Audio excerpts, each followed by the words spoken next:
Donc, tu es maître de conférence en esthétique à Aix-Marseille Université, membre, comme moi d'ailleurs, du centre Gilles-Gaston Granger.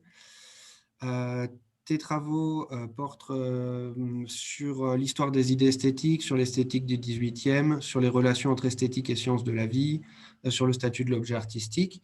Et tu as publié, alors je vais donner seulement le titre en français parce qu'en italien ça va être une catastrophe, Le système des arts, histoire et hypothèse, chez Vrin en 2016. Et également une anthologie de textes clés d'esthétique avec Daniel Cohn, chez Vrin aussi, en 2012. Tu vas nous parler du monstre, des articles tératologiques de l'encyclopédie et donc de ce que tu appelles le monstre conjectural dans la pensée de Diderot. Je te laisse tout de suite la parole. Merci Pierre, un grand merci à Pierre qui revient tous les mérites de l'organisation de cette journée et merci à vous tous pour votre disponibilité et attention. Euh, si mon titre porte directement sur l'idée des monstres chez Diderot, je tiens à préciser dès le départ mon propos. La figure du monstre, présente dans la pensée de Diderot dès ses premiers écrits, est une figure exemplaire pour suivre les évolutions de sa philosophie de la nature et ses implications métaphysiques, épistémologiques et éthiques. Et c'est dans ce sens que j'espère que ma contribution pourra être utile à ceux parmi vous qui sont en train de préparer leur concours d'agrégation.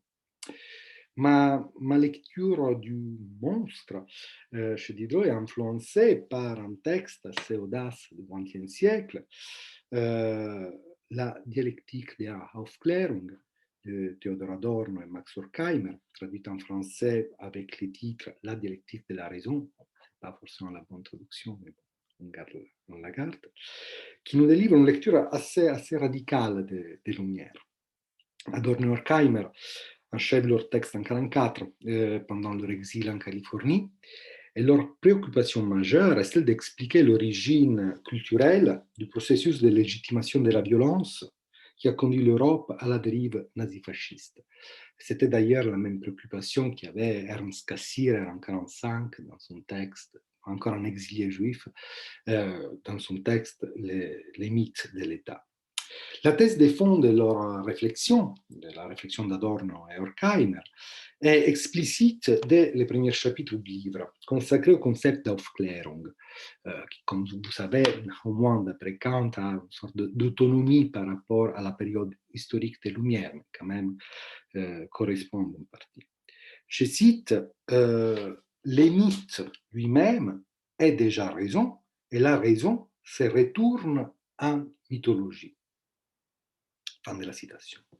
Donc la raison qui s'oppose au mythe ignore la rationalité du mythe et instaure à son tour une nouvelle mythologie, celle de la raison même, qui purge tout ce qui lui échappe en imposant aussi une forme subtile et cruelle de totalitarisme.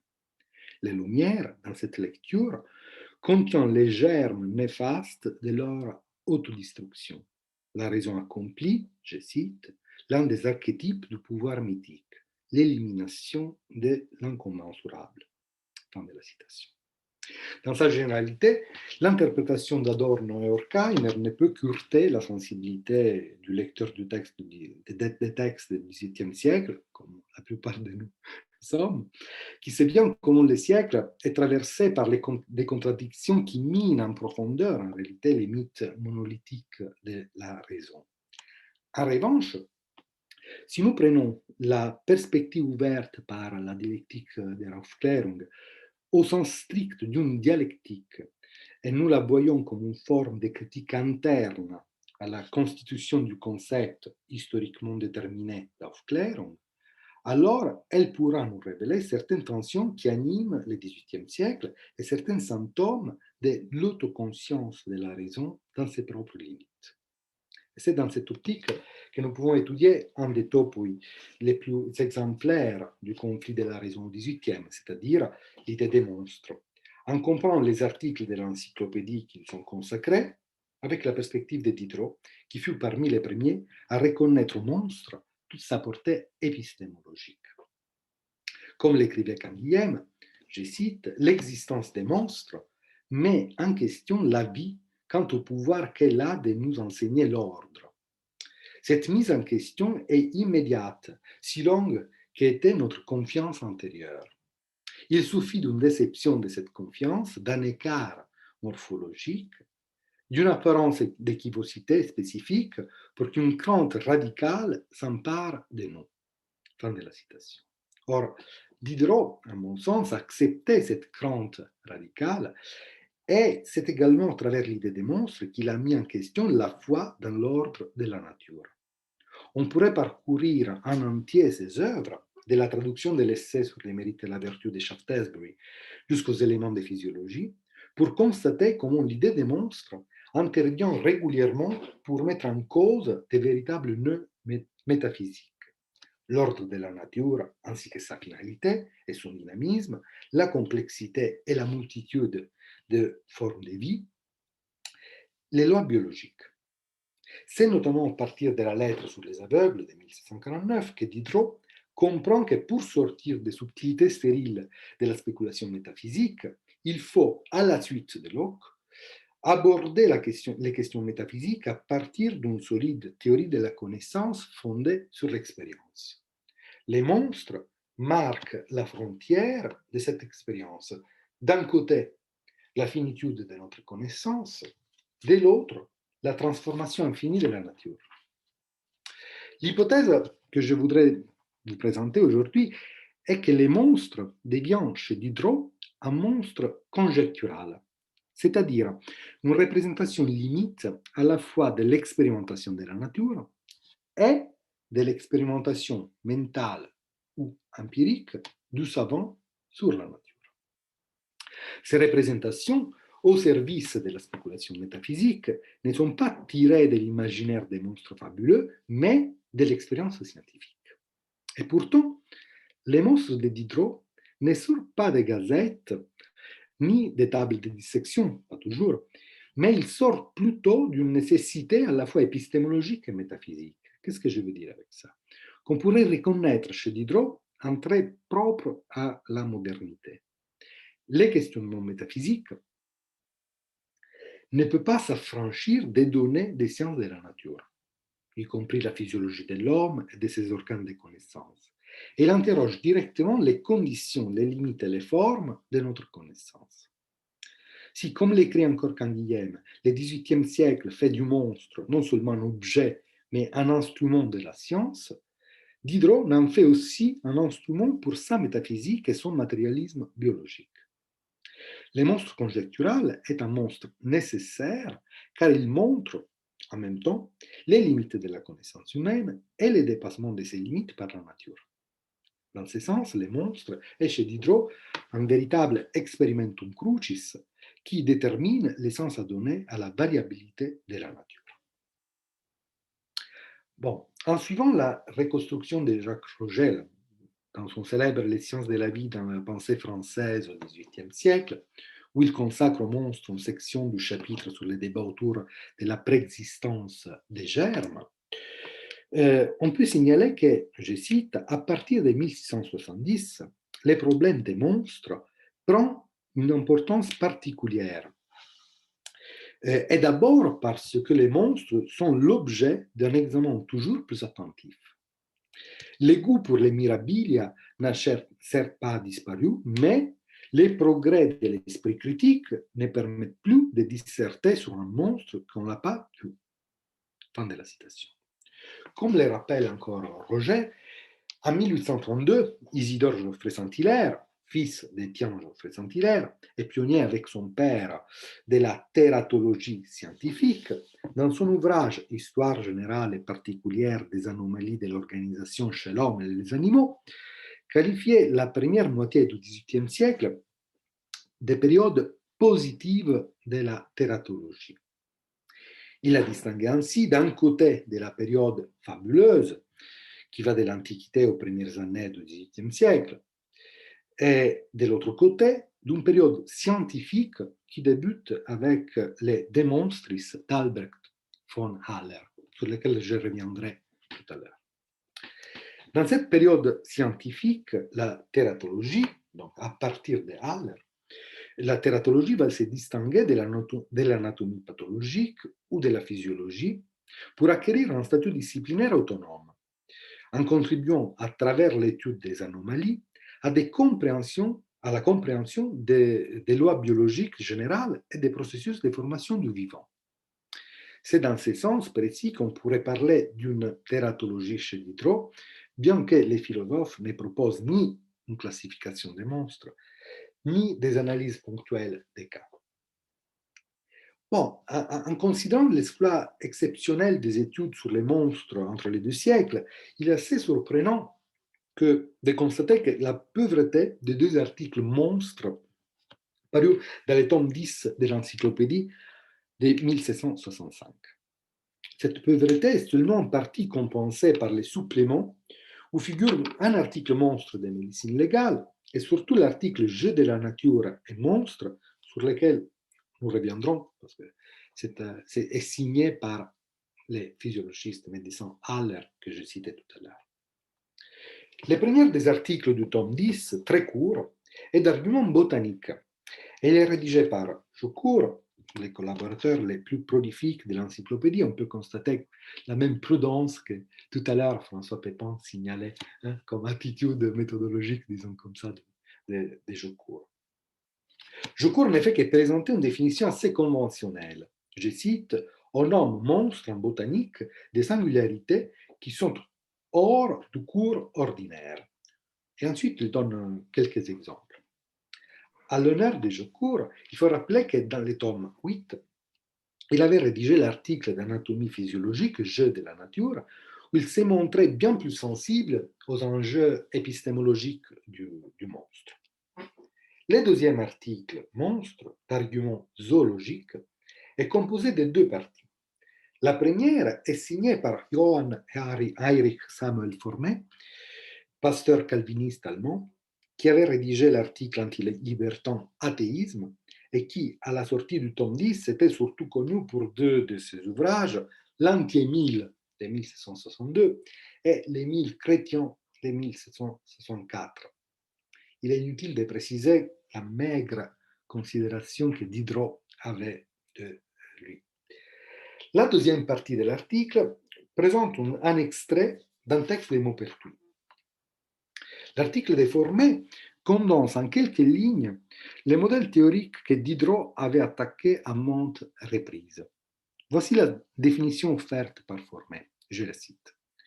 Le monstre est un animal qui naît avec une conformation contraire à l'ordre de la nature, c'est-à-dire avec une structure des parties très différente de celle qui caractérise l'espèce des animaux dont il sort. Fin de la citation.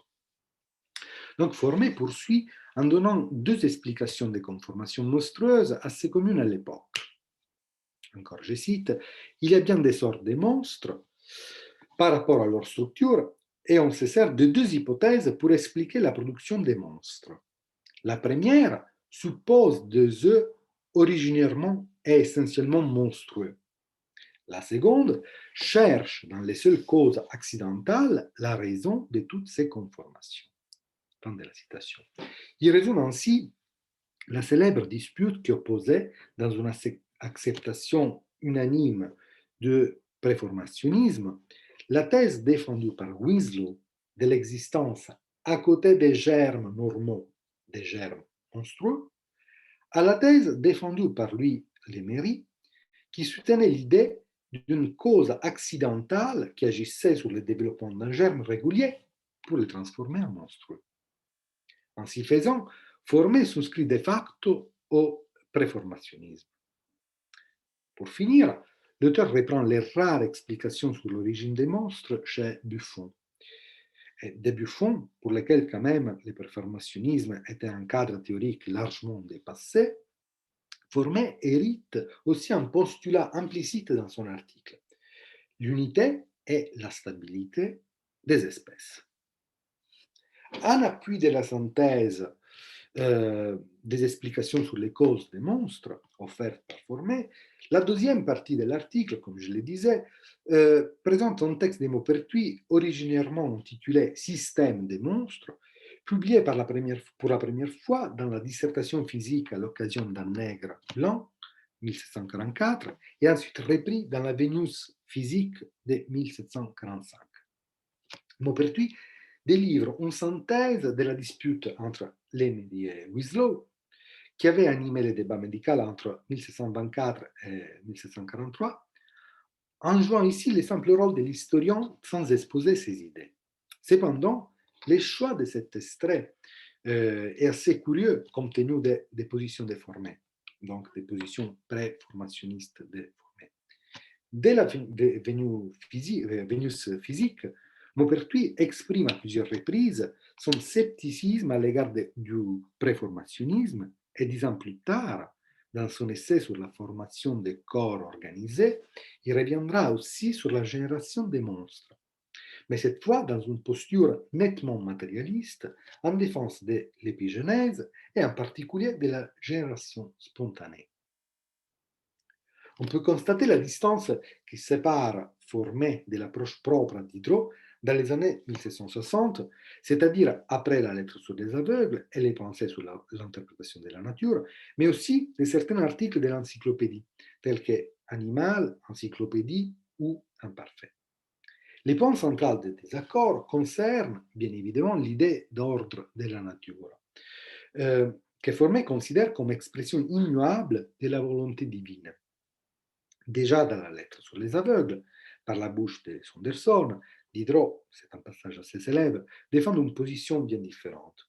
L'ordre de la nature n'est qu'une symétrie passagère. Et dans ces passages célèbres de la lettre, Saunderson déclare, je cite, imaginez donc, si vous voulez, que l'ordre qui vous frappe a toujours subsisté, mais laissez-moi croire qu'il n'y a rien. Et que si nous remontions à la naissance des choses et des temps, et que nous sentissions la matière s'émouvoir et le chaos se débrouiller, nous rencontrerons une multitude d'êtres en forme pour quelques êtres bien organisés. Quelques lignes plus loin, Saunderson continue, l'ordre n'est pas si parfait qu'il paraisse encore de temps en temps des productions monstrueuses. Donc le monde, pour Saunderson, est composé est sujet à des révolutions qui tout indiquent que une tendance continuelle à la destruction, une succession rapide d'êtres qui s'entresuivent, s'époussent et disparaissent, une symétrie passagère, un ordre momentané. Fin de la citation. Donc l'ordre de la nature n'est ni immuable ni parfait. Ce principe ne sera plus remis en question par Diderot et à la limite, il sera affiné ou même radicalisé dans ses conséquences. La question de l'ordre est intimement liée à celle des finalités de la nature, bien évidemment. L'abandon du finalisme de la part de Diderot est graduel et la lettre représente les moments dans lesquels cela devient explicite. Bon, sur la lecture de la lettre comme fracture entre un Diderot encore finaliste et un Diderot non antifinaliste ou une hypothèse de continuité dans la pensée de Diderot. Il y a plusieurs interprétations, je n'arrêterai pas là-dedans. Saunderson se place en dehors de tout argument esthétique, c'est-à-dire la beauté de la nature comme preuve de l'existence de Dieu. C'était un argument qui était présent chez Shaftesbury dans l'essai sur les mérites et la vertu, car ces beaux spectacles de la nature n'ont jamais été faits pour lui, il est aveugle. Même s'il peut concevoir les rapports qui font de la nature un tout, Saunderson ne peut pas les percevoir et en conséquence, il ne peut pas les sentir. Au fond, Saunderson vide l'ordre de toute valeur sensible et sentimentale et démontre comment l'emploi de l'ordre de la nature comme expression de la volonté divine se fonde, au final, sur les sentiments de stupeur que la nature provoque. Dès sa position, l'ordre n'est qu'un concept épistémique qui répond à l'exigence humaine de comprendre la nature. À partir justement de la lettre, et encore plus avec les pensées sur l'interprétation de la nature, l'écart entre les lois de la nature et les lois de la pensée devient profond. Comme le souligne Charles Wolfe, je cite, Diderot met l'accent sur les caractères fictionnels de notre rapport à la nature, au sens où nous n'avons pas d'accès direct à la nature et qu'il nous faut passer par l'invention d'artifices, donc des fictions. Fin de la citation. Les cabinets d'histoire naturelle est un cas exemplaire pour illustrer cette fiction. Diderot le dit très clairement dans l'article consacré à ce sujet dans le tome 2 de l'encyclopédie. L'ordre d'un cabinet ne peut être celui de la nature. La nature affecte partout un désordre sublime. Cependant, le cabinet n'est pas seulement le lieu où l'œil du savant organise les chaos naturels. Il doit en même temps révéler l'écart de la nature, les hasards qui déterminent son dynamisme. Bref, le monstrueux doit avoir sa place, et pas comme objet de merveille ou d'étonnement, mais plutôt comme un cas exemplaire pour comprendre la nature dans sa totalité. Les monstres est le signe de la libre créativité de la nature. Au-delà de toute finalité, l'expression de sa dimension poétique dans le sens étymologique du terme, bien évidemment. Cet aspect, nous le retrouvons dans un échange entre Bordeaux et Mademoiselle de l'Épinasse dans les rêves d'Alembert. À Mademoiselle de l'Épinasse, qui interroge Bordeaux sur les mélanges des espèces, le médecin répond, je cite, votre question est des physiques, des morales et des poétiques. Car l'art de créer des êtres qui ne sont pas, à l'imitation de ceux qui sont, est de la vraie poésie. Fin de la citation. Cette dimension poétique de la nature met sérieusement en danger toute tentative de reconnaître l'unité de la nature, soit-elle celle des règnes ou des espèces, unité cruciale dans l'histoire naturelle des Buffon. La question de l'unité des espèces est effectivement assez épineuse et la position de Diderot change en s'éloignant de celle de Buffon. Dans la lettre sur les aveugles, on pourrait encore reconnaître, d'une certaine manière, un chemin linéaire en trois grandes étapes de l'histoire naturelle. Un chaos primordial où les monstres existent à côté des êtres organisés, un ordre passager car si l'évolution génère de l'ordre, les êtres mal organisés ou incapables de se reproduire vont disparaître, et au final, les néants, car la survivance des monstres nous indique que tout est voué à sa destruction. À partir des pensées sur l'interprétation de la nature, et même avant en réalité, l'image de la nature et de cette temporalité change dans la réflexion de Diderot et intervient l'idée de variations infinies sur les mêmes mécanismes du chaos primordial. Êtres normaux et monstres ont la même origine et la nature procède par complexification d'un prototype commun à toute espèce et tout règne. Dans ce sens, la pensée 12 est centrale. Je cite, il semble que la nature se soit plus à varier les mêmes mécanismes d'une infinité de manières différentes. Fin de la citation. Buffon avait rejeté cette hypothèse en défendant l'idée d'un prototype pour chaque espèce.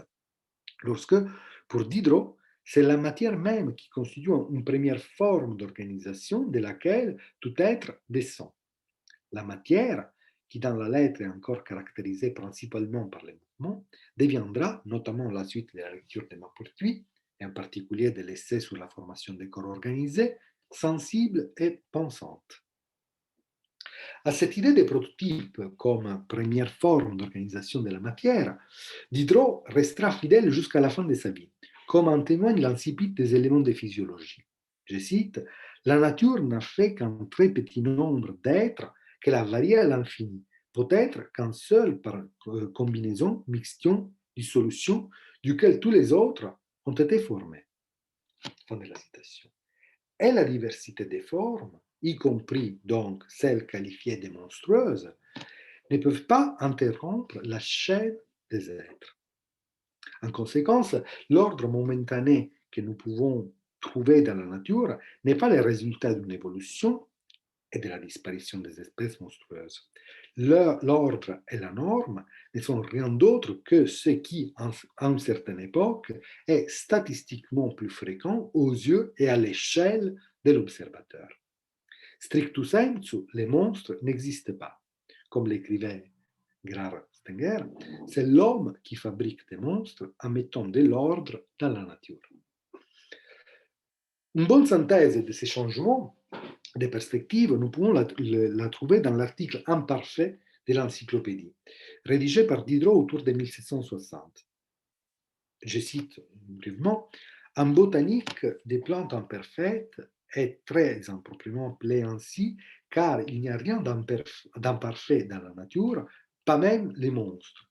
Tout y est enchaîné, et les monstres y ont un effet aussi nécessaire que l'animal parfait. Tout y est enchaîné.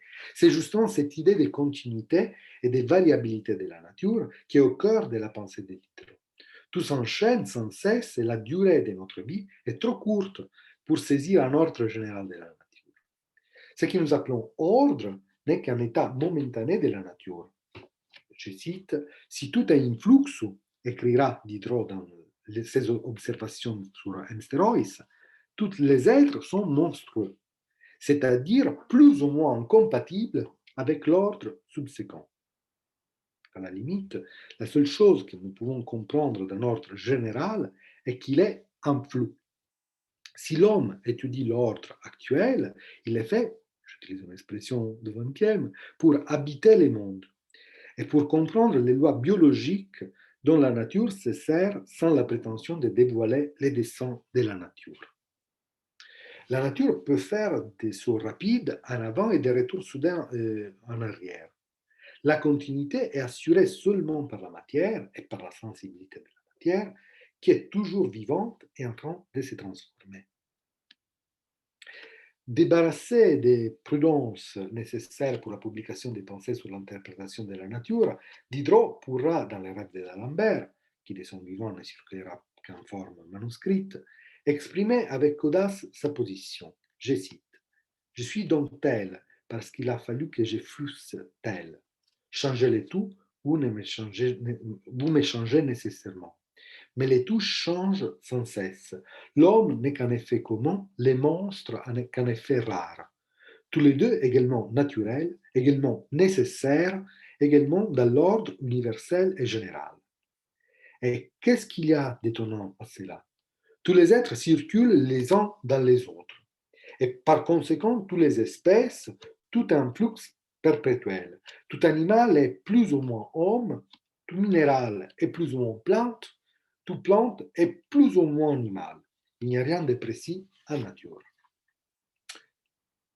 Je termine avec les suppléments de l'encyclopédie. Comme je vous disais, le troisième volume du supplément contient deux nouveaux articles sur les monstres. Celui de médecine légale, signé par Jean Lafosse, qui, tout en restant dans le cadre d'une approche préformatiste, en tant que médecin légiste, s'intéresse aux conséquences juridiques de l'observation des monstres et prend position dans les débats concernant la présence de l'âme chez les monstres humains, ou, en d'autres termes, autour de l'humanité des monstres et, en conséquence, de leur statut juridique.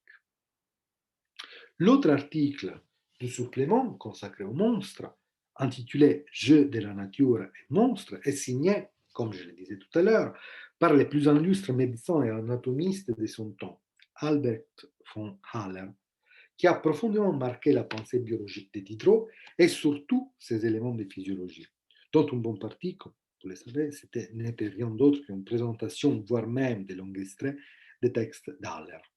En particulier, Haller, dans ses études sur les cadavres, avait distingué la sensibilité active des nerfs et l'irritabilité passive des muscles. On revient à la question de tout à l'heure posée par François Pépin. Et cette distinction avait été utilisée par Diderot déjà dans les rêves pour étendre l'idée des sensibilités et la reconnaître comme propriété universelle de la matière. Pour dépasser la dimension fabuleuse, Haller examine une série de cas exemplaires, comme il avait déjà fait dans son traité De Monstris de 1751, et son étude sur les fœtus bicéphales de 1739.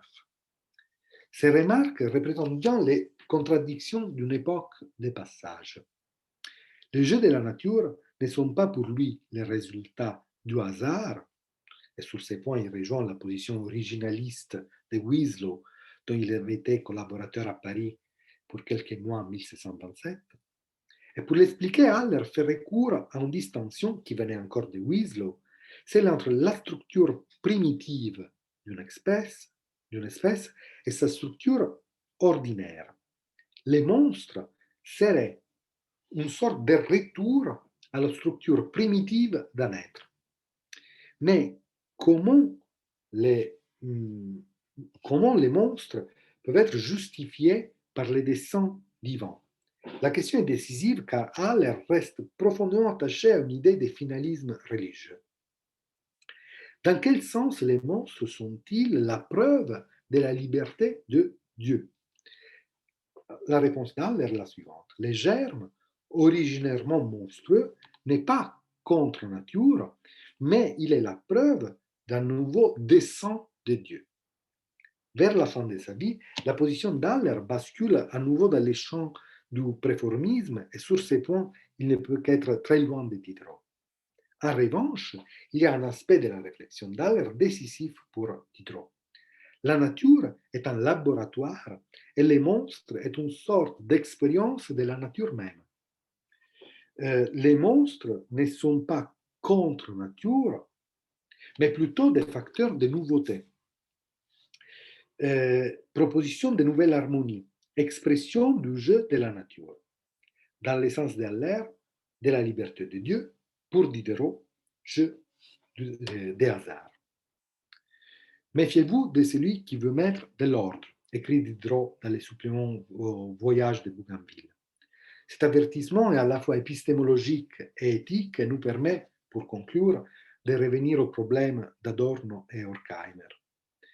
Dépasser l'idée des êtres contre nature signifie, en très peu de mots, accepter les limites de notre raison et de notre compréhension et penser l'altérité comme une possibilité. Rien ne peut exister contre nature et si nous pensons le contraire, nous affirmons un principe dangereux, la coïncidence des limites de la nature avec les limites de notre raison. Ce principe est, au fond, celui de la raison totalitaire. Et c'est justement contre la raison totalitaire que Diderot nous incite à lutter dans la recherche philosophique et scientifique comme dans les questionnements du quotidien. Car les monstres moraux sont bien plus inquiétants que les monstres physiques. Merci. Merci beaucoup, Giuseppe. Donc, on peut prendre les questions si vous avez des questions.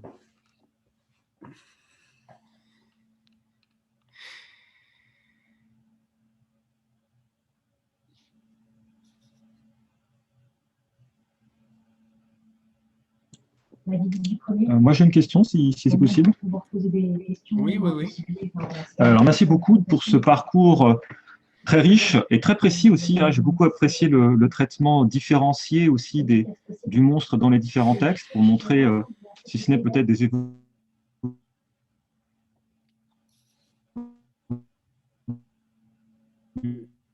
Désolé François, je n'ai rien entendu.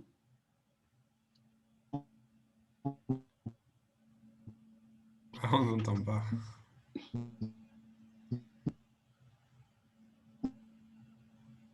Non.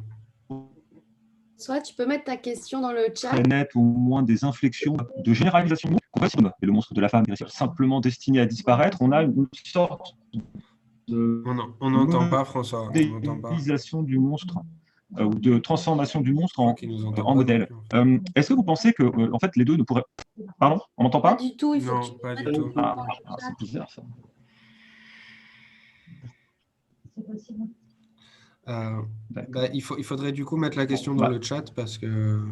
Ouais, je vais faire ça. On n'entend pas oralement, désolé. Alors, il y a des questions. Alors, pouvez-vous redonner la référence de la dernière citation? Méfiez-vous de celui qui veut mettre de l'ordre.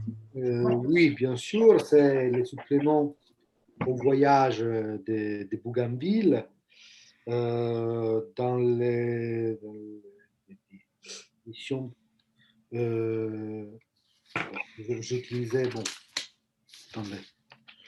je vais donner la référence. Bon, j'utilisais l'édition d'Hickman Bruce Farlow. C'est au tome 12, page 639. Tome 12, page 639, Voyage de Bougainville. Alors, il y a une autre question très générale, celle-là, je te la pose. En quelle mesure peut-on dire que Diderot est lucrétien? Oui, bon, il est lucrétien d'une certaine manière.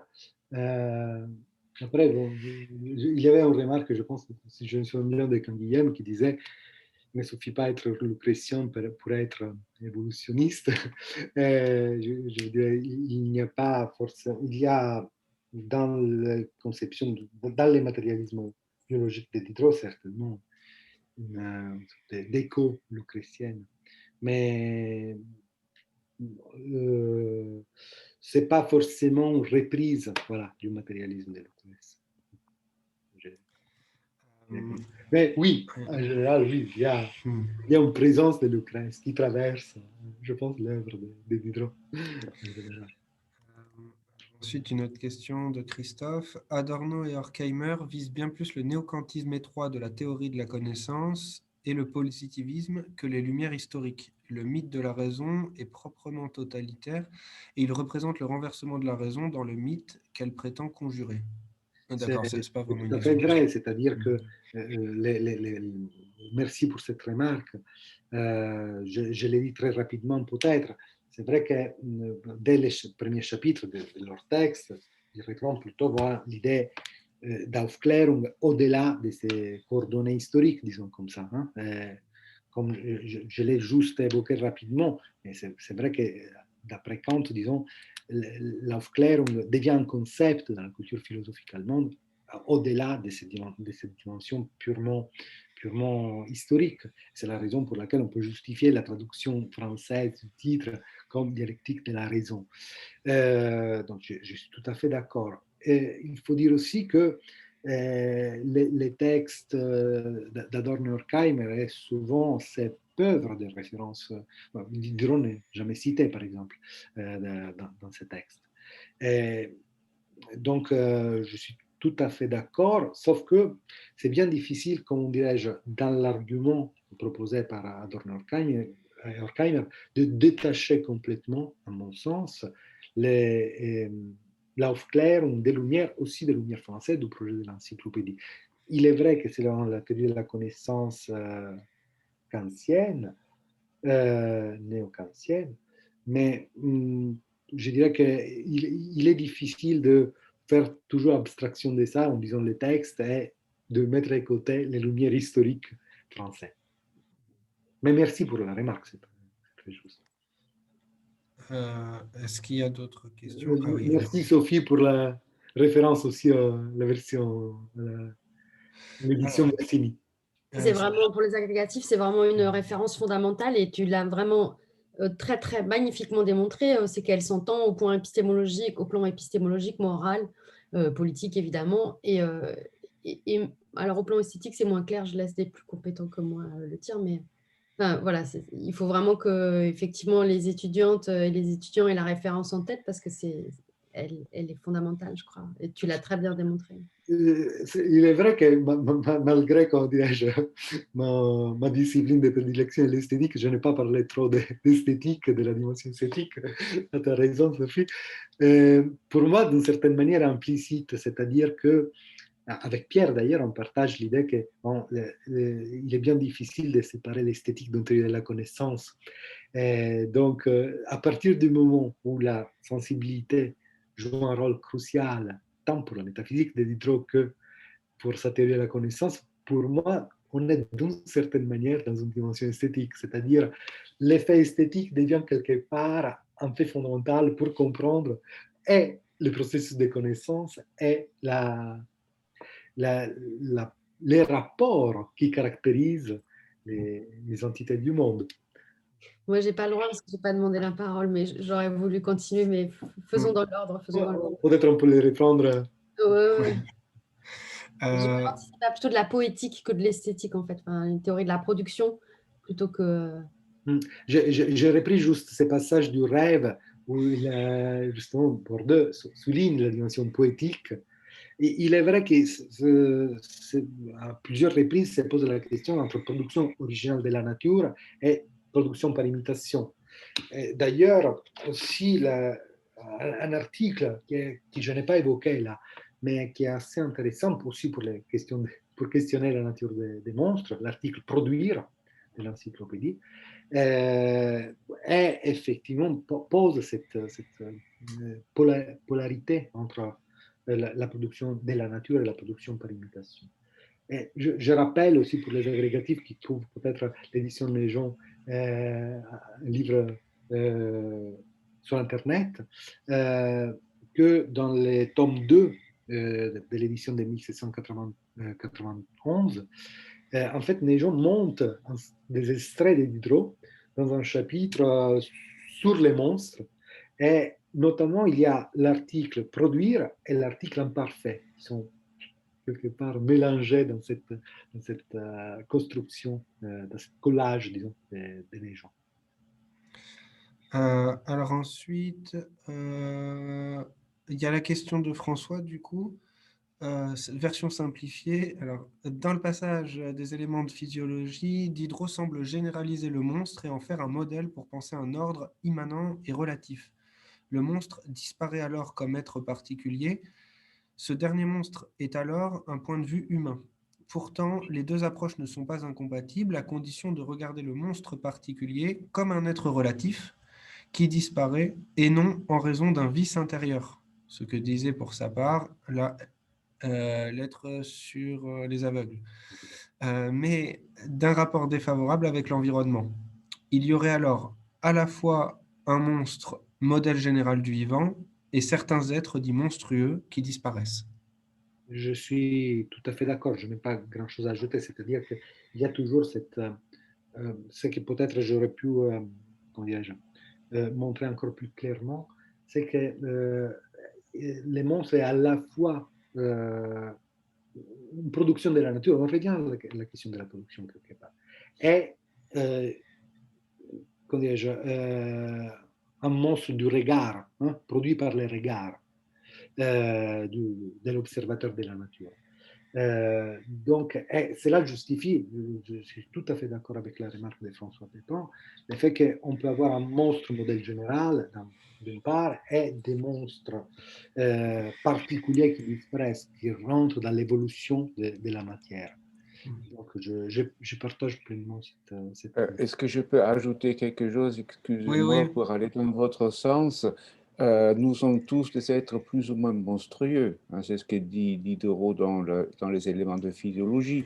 Hein, et surtout dans le rêve de d'Alembert, il y a ce passage très intéressant qu'il faut retenir aussi. L'homme ne peut être que le monstre de la femme, Oui. la femme le monstre de l'homme. Hein, et tout d'abord du point de vue physiologique, parce que l'homme a des traces des organes génitaux des femmes et la femme des traces des organes génitaux de l'homme. Donc, à mon avis, c'est très important de souligner ça. Nous sommes tous plus ou moins des êtres monstrueux, ce qui fait que la notion de monstre, du point de vue de l'ordre général, qui s'oppose à l'ordre subsistant, du point de vue de l'ordre général, la notion de monstre n'a aucun sens. Exact. Au final, c'est ça que je voulais montrer.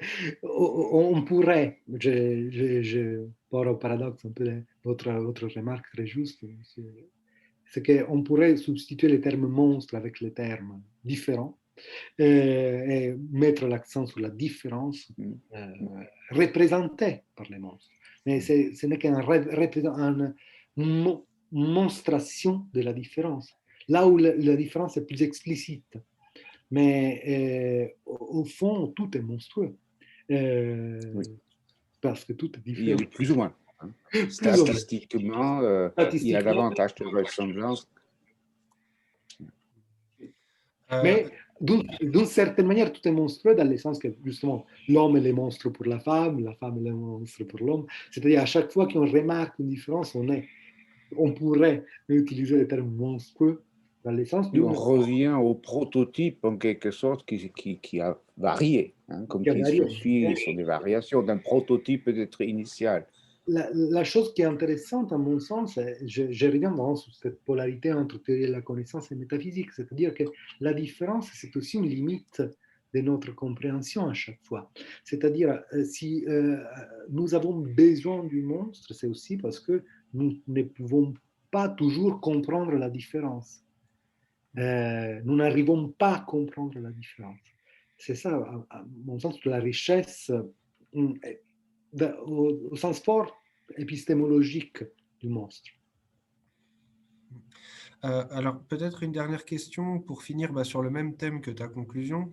Alors, vous serait-il possible de mettre en regard, c'est Stanislas, vous serait-il possible de mettre en regard le refus d'une certaine conception du monstre qui trahirait notre représentation fictive d'une nature ordonnée et une certaine monstruosité morale que vous évoquez à la fin de votre exposé?